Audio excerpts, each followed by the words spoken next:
복된 자들이 만나다, 이런 제목으로 함께 하나님의 말씀을 나누도록 하겠습니다. 어제 이 말씀을 준비하면서 내년에 우리 교회가 소그룹 모임을 이제 좀 소그룹 모임으로 뭔가 방향을 좀 전환하기로 했는데, 이 말씀을 중심으로 해서 소그룹 모임을 강조해 드려야 되겠다, 이런 생각을 하면서 이 말씀의 그 어떤 이 말씀이 기본적으로 우리에게 보여주고 있는 그림이 너무 멋지다, 이런 생각을 했습니다. 사실은 이 말씀을 연구하기 전까지는, 그전에는 엘리사벳을 뭐하러 만나러 갔대? 이런 생각을 저는 가볍게 하면서 마리아가 엘리사벳 만나러 간 이 장면이 그렇게 이해가 안 되더라고요. 그렇게 이해가 안 되더니 이제 말씀을 조금 연구해 보니까 이 말씀이 그렇게 은혜가 되는 말씀이 아닐 수 없었습니다.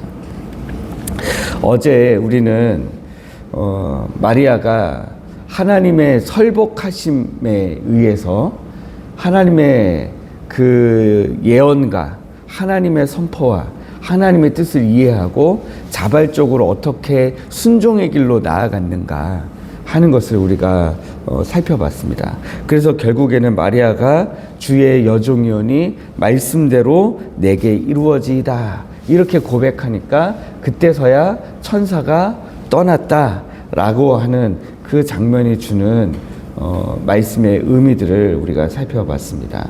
그런데 오늘 이 말씀은 그렇게 하나님의 설복하심에 자발적으로 전인격적인 순종을 한 마리아가 그 다음에 가장 먼저 무엇을 했는가 라고 하는 것입니다. 39절 시작은 이렇게 시작합니다. 이때에 마리아가 일어나 빨리 산골로 가서, 뭔가 굉장히 급박함이 막 느껴지잖아요. 천사가 떠나가고 그리고 나자 마리아가 지체하지 아니하고 빨리 산골로 달려가고 있는 막 그런 그림이 막 그려지십니까? 역동적인 그림이 그려지실 거예요. 가만히 있지 않고, 마리아는 가만히 있지 않고 누군가를 향해서 급하게 막 달려가고 있습니다. 막 무슨 정신에 지금 달려가고 있는지도 모를 거예요. 이게 지금 낮인지 밤인지, 내가 지금 슬리퍼는 신었는지, 짝재기로 신은 건 아닌지, 옷은 제대로 입었는지, 막 그런 거 살펴볼 겨를도 없이 급하게 달려가고 있습니다. 누구를 향해서요? 자기의 친족 엘리사벳을 향해서 달려간 겁니다. 마리아가 천사가 떠나가자마자 급하게 빨리 자기 친족 엘리사벳을 만나기 위해서 그 산골로 달려간 이유가 뭘까요? 중요한 건 왜 달려갔을까라는 거 아니겠습니까? 왜 그 예수 그리스도의 나심, 자기 몸을 통해서 예수 그리스도라고 하는 메시아가 나신다라는 소식을 천사에게 듣자마자 왜 엘리사벳에게 이렇게 빨리 급하게 갔을까요? 이거 알아야 이 본문 전체에 대한 이해가 되는 거잖아요. 왜 갔을까 도대체? 라고 하는 겁니다. 지금 하나님의 놀라운 기이한 일을 전해 듣고 그 놀라운 기이한 일을 온몸으로 지금 이제 받아내야 되는 사람 두 사람이잖아요. 그죠? 엘리사벳과 마리아. 사실 이거 마리아는 아직 결혼도 안 했거든요. 지금 결혼도 안 했는데 임신했다 소식 들리면 지금 난리 나게 생겼습니다. 마리아도 지금 이제 앞으로 무슨 일이 어떻게 진행될지 정말 앞이 캄캄했을 거예요. 천사가 나타나서 소식을 전해주긴 했지만, 그러나 마리아의 입장에서 보면 이거 돌에 맞아 죽어도 할 말이 없는 그런 상태인데, 이거 알면서도 하나님이 만드신 법이니까 하나님이 다 아실 텐데도 왜 하나님이 이렇게 진행하실까? 에 대한 의문이 여전히 있을 거거든요. 그런데 이 일을 유일하게 이해해 줄 수 있는 사람, 그 사람이 엘리사벳이었다는 거예요. 네. 내가 지금 가서 만나서 이 얘기하면 이 이야기 듣고 어이구 맞아 나한테도 그랬어 나한테도 하고 지금 맞장구 쳐주고 이해해 줄 수 있는 사람이 누구밖에 없었냐?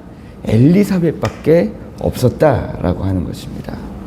마리아는 천사가 전해준 소식을 듣고 하나님의 설복하심으로 순종하기로 결단했지만 현실을 보면 철저하게 혼자였습니다.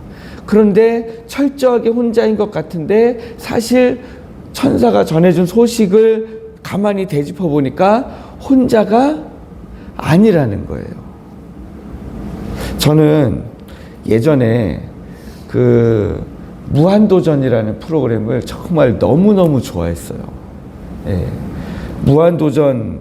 무한도전에서 거기에 이제 뭐 유재석 씨랑 이제 나머지 멤버들이 무한도전 뭐 이렇게 하는 것도 저는 좋아했지만 그때 제가 진짜 재밌어하고 너무 즐거워했던 그리고 너무 저를 신나게 만들었던 멘트가 하나 있었어요.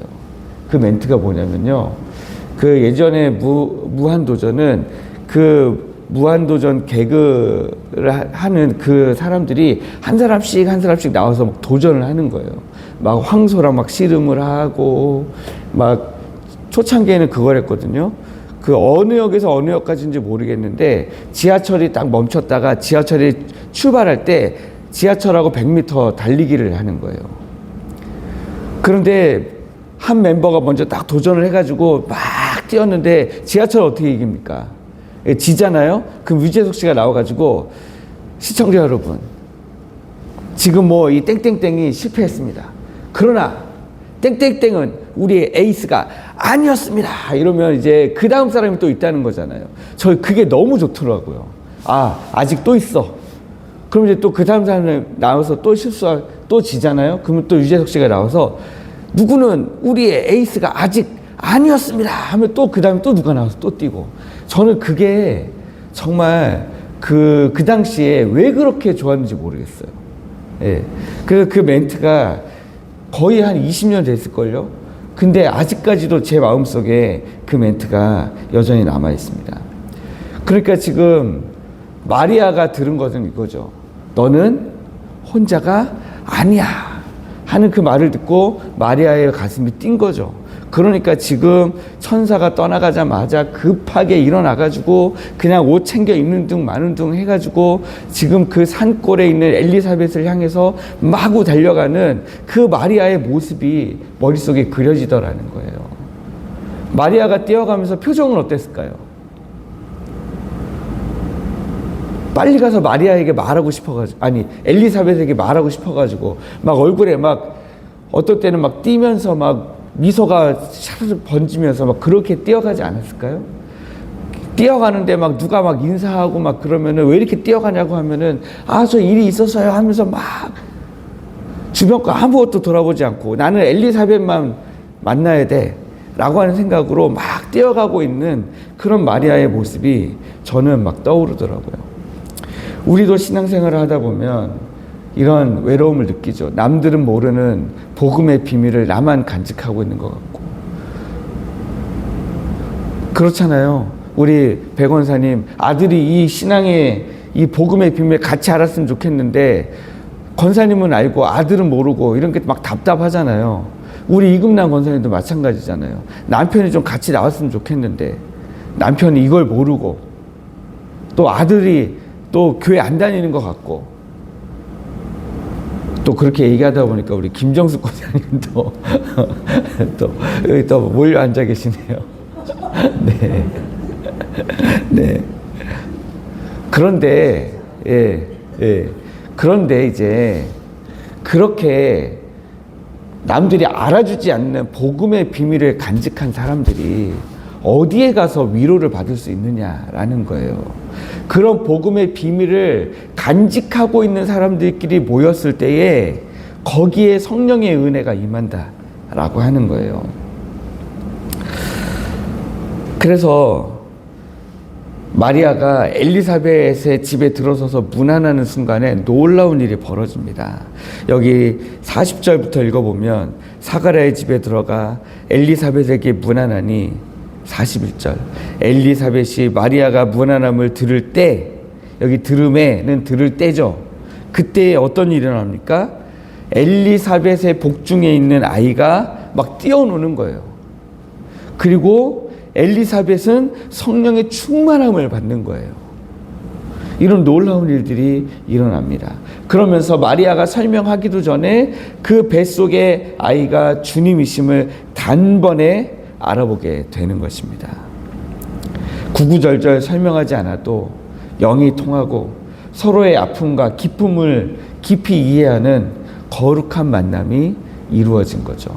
저는 이 거룩한 만남이 내년 우리 교회의 소그룹 모임 가운데서 일어나기를 원하는 겁니다. 도대체 엘리사벳은 마리아의 비밀을 어떻게 알았을까요?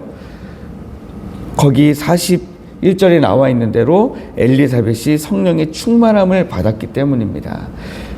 이 엘리사벳과 마리아의 만남은 단순히 인간적인 혈연의 만남이 아니라 성령 안에서 비밀을 가진 여인들끼리의 만남이었습니다.